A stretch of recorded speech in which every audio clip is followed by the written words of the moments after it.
sexy, ¿cómo estás? En este vídeo te voy a enseñar algunas de las palabras más curiosas y bonitas del español. Si no sabes lo que significan palabras como pizpireta, quisquilloso, gaznápiro o bonomía, sigue viendo este vídeo. Vas a aprender estas y muchas otras palabras casi sin darte cuenta, mientras te quedas muy relajado. Vamos a empezar con una palabra sencilla.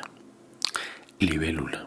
Seguro que conoces a este insecto alado, pero he traído aquí esta palabra porque es muy bonito el origen de la palabra. Libélula viene del latín libella, que significa balanza. Hace referencia a que las libélulas se mantienen en equilibrio en el aire mientras aletean. ¿Sabes lo que significa alcorque? Alcorque, no confundir con alcornoque, aunque puede tener un poquito que ver. Es el hoyo que se hace al pie de una planta o de un árbol para facilitar el riego.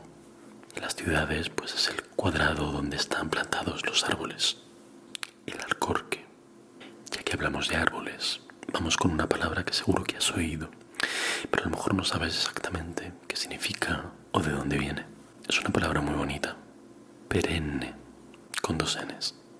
Perenne viene del latín per annus, que literalmente significaría a través de los años, y quiere decir continuo, incesante, algo que dura para siempre. Por ejemplo, podríamos decir: casi siempre mostraba en público su perenne mal humor. Siempre estaba de mal humor, un mal humor continuo. Lo que es curioso es que en botánica perenne significa solamente que vive más de 2 años. Cuando vemos un árbol de hoja perenne, simplemente significa en botánica que tiene un ciclo de vida de 2 años o más. Otra palabra muy parecida a perenne sería eterno, ¿no? Pero hay otra más interesante y más bonita, que a lo mejor no sabes exactamente su significado. Es sempiterno. Sempiterno se diferencia de eterno, porque eterno es algo que siempre ha existido y siempre existirá. Sin embargo, sempiterno es algo que, habiendo tenido un principio, nunca tendrá un fin. A pesar de su enfermedad, nunca se le borró su sempiterna sonrisa. Esa sonrisa empezó en algún momento de su vida, pero nunca se le borró. Pero sí que tuvo un principio. Lo contrario de perenne, eterno, sempiterno, es una palabra de las más bonitas del idioma español. Efímero. Efímero significa que dura poco tiempo, que es algo pasajero. Por ejemplo, podríamos decir que la moda es efímera, o que el éxito en YouTube es efímero. Efímero, que dura poco tiempo, que es algo pasajero. ¿Y qué crees que significa Loki? No sé si estarás pensando que tiene algo que ver con la locura, con estar loco o algo parecido. No tiene nada que ver. Loki en latín significa hablar, y por eso tenemos palabras como locución, locutor, ventrílocuo o elocuencia. Elocuencia significa simplemente la capacidad de hablar bien, la capacidad de expresarse de forma eficaz para hacer disfrutar al otro, conmoverlo o persuadirlo. Elocuencia, la capacidad de hablar bien, el arte de hablar bien. Pero a veces hablar bien se confunde con hablar de forma compleja y complicada. En algunos ámbitos, por ejemplo en el ámbito legal, se habla con jerga propia del oficio, ¿no?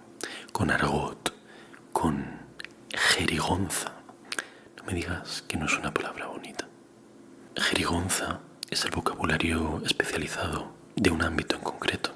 Representa siempre un tipo de lenguaje difícil de entender. El notario se dirigió a mí con una jerigonza que no entendí. Jerigonza, jerga, argot. Él habla difícil de entender de un determinado oficio. La palabra jerigonza tiene que ver mucho con esta próxima palabra de la que te voy a hablar. Según el mito de la Torre de Babel, los hombres hace mucho tiempo quisieron construir una torre muy alta que llegase hasta el cielo. Dios castigó este acto pretencioso, destruyó la torre y dispersó a los hombres por todo el mundo, haciendo que hablasen diferentes lenguas y que fuese mucho más difícil que se entendiesen los unos a los otros. Por eso hoy, en la actualidad, la palabra babélico se refiere a algo confuso, ininteligible, caótico, que no se entiende bien.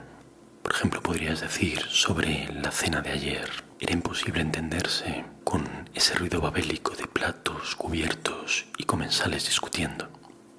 Babélico, algo confuso, ininteligible, caótico. Llevamos varias palabras que tienen que ver con el hecho de hablar. Pero, ¿cómo llamarías a algo que no se puede expresar con palabras? Pues algo que no se puede expresar con palabras es algo inefable.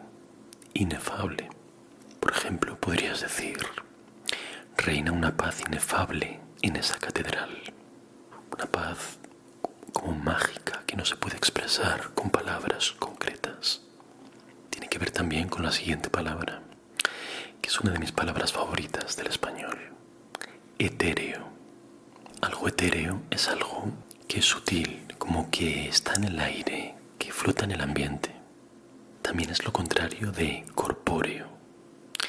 Por eso en los programas de misterio se podría preguntar, por ejemplo: ¿lo que encontraron aquella noche se trataba de un ser corpóreo o de una entidad etérea que no tenía cuerpo, que flotaba en el ambiente? Y lo de flotar en el ambiente o en el cielo no lo digo porque sí, lo digo porque etéreo viene de éter. El término griego éter hace referencia a una sustancia gaseosa que se creía que era lo que respiraban los dioses. Inefable, etéreo. Son palabras un poco o bastante espirituales, incluso un poco mágicas, ¿no? La siguiente palabra también lo es. Estoy hablando de epifanía. Una epifanía es una manifestación, una revelación de cualquier tipo. Suele ser algo religioso, pero lo hemos adoptado en el habla corriente para cualquier situación cotidiana. Un momento de revelación repentina, como que te das cuenta de algo increíble.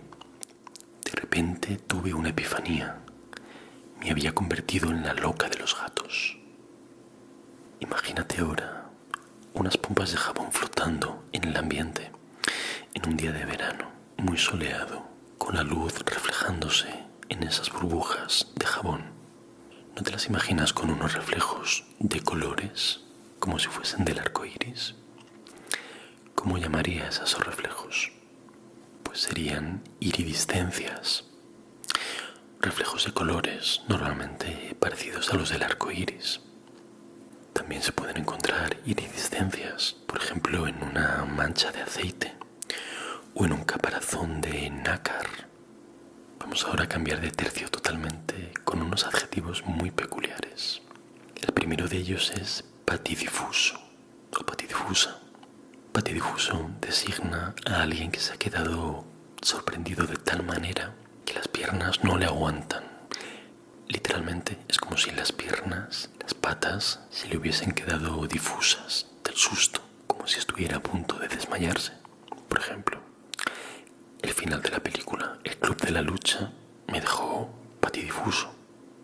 Este otro adjetivo es muy parecido y quizá lo conozcas, pero yo creo que casi seguro no sabes de dónde proviene exactamente. Atónito. Quiere decir prácticamente lo mismo que patidifuso. Alguien totalmente asombrado, atónito. Lo interesante es que viene del latín atonitus, que quiere decir literalmente alcanzado, paralizado por un trueno. Y curiosamente también es exactamente igual que en inglés, que se diría thunderstruck, literalmente golpeado por un trueno. Pero el sentido es como absolutamente sorprendido por algo, atónito. Por cierto que de atonitus en latín también viene la palabra tonto. Realmente la mitad de las palabras del español significan tonto o pueden significar tonto. Hay algunas muy graciosas. Una de mis favoritas es gaznápiro. Gaznápiro. Gaznápiro. Significa eso, tonto, palurdo. Pero también persona que se emboba con cualquier cosa, que se queda atónita o patidifusa con cualquier cosa. A veces me parece que hay una fina línea entre ser tonto y ser demasiado buena persona. Hay una palabra para para designar a quien actúa de manera muy afable y bondadosa. No se utiliza mucho, pero es una palabra muy bonita en español. Bonomía, con H intercalada, bonomía. Viene del francés bonhomme, que significaría buen hombre. Un ejemplo. El famoso artista volvió a mostrar su bonomía ofreciendo un concierto benéfico en favor de las víctimas del huracán. Bonomía, bonomía. Cambiamos totalmente de tercio con una palabra totalmente distinta. A ver si sabes qué significa quincalla. Quincalla. No sé si la sonoridad te da alguna pista de alguna manera. Quincalla, quincalla, quin. Es un sonido como de tintineo, de cosas metálicas. Bueno, hay que echarle un poco de imaginación, lo reconozco. Significa precisamente eso, un conjunto de objetos metálicos de poco valor, monedas, dedales, tijeras, piezas de coche estropeadas. Quincalla, quincalla. De la palabra quincalla viene en español la palabra kinky, que se refiere a un delincuente de poca monta, como los que podían vender este tipo de cosas en los puestos ambulantes. Kinky, kinky, kinky. Pequeño delincuente de poca monta. También hay una palabra muy bonita para designar a un objeto de poco valor. Cachivache. Tenía desperdigados muchos cachivaches por el pasillo. Cachivache, cachivache. ¿Conoces la palabra mojigato? ¿Mojigata? Alguien mojigato es alguien que se escandaliza con facilidad o que da muestras de una moralidad excesiva que a veces solamente finge tenerla.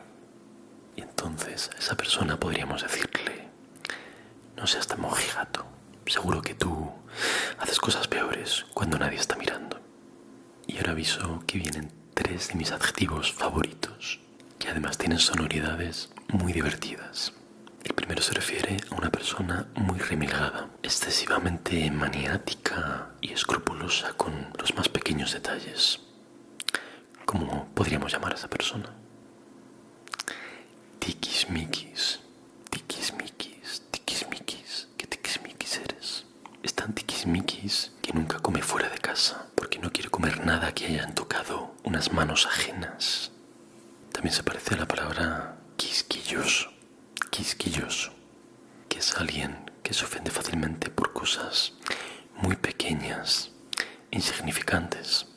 Lo que es curioso de la palabra quisquilloso es que viene del latín quisquilla, que significa literalmente cosas pequeñas, y por eso en español tenemos la palabra quisquilla también, que es un crustáceo pequeño, es como un langostino de tamaño mini. ¿Cómo llamarías a una persona, especialmente a una mujer, alegre, vivaz y muy coqueta? Pues alguien así se podría decir que es una persona pizpireta. Pizpireta es una palabra graciosa. Su origen es onomatopéyico, quiere decir que el origen está simplemente en el sonido de la palabra. Yo creo que recuerda como a un pajarito, ¿no? Haciendo pío pío y moviéndose mucho. Pues es una persona así, como que se mueve mucho, es muy alegre y muy vivaz. Pizpireta, pizpireta. ¿Te han dado alguna vez un buen ósculo? Ósculo viene de osculum en latín y simplemente significa beso. Y vamos a acabar con una palabra muy bonita que en España no se utiliza y me da pena que no se utilice porque realmente es muy expresiva. Es apapachar. Si estás especialmente en México o en algún otro país de Centroamérica, seguro que sabes lo que significa esta palabra. Apapachar proviene del término náhuatl pachoa, que significa literalmente apretujar o apachurrar. O sea, cuando abrazas a alguien con mucha fuerza y con mucho cariño, estás apapachándolo, porque un abrazo se queda corto. Pues yo quiero decirte que estoy muy orgulloso de que formes parte de esta comunidad de michitos sexys. Y quiero enviar ósculos y apapachos especiales de Papi Gatito para Dani Soletana, Esteban Sánchez, María José Cerezo y Luke Lazo. ¿De acuerdo? acuerdas de lo que significaban cacofónico, oxímoron y sinestésico? Ay, ay, ay, que yo creo que no, ¿eh? Te dejo por aquí el vídeo anterior de palabras bellas del español, por si acaso. No sé, yo creo. No te veo muy convencido.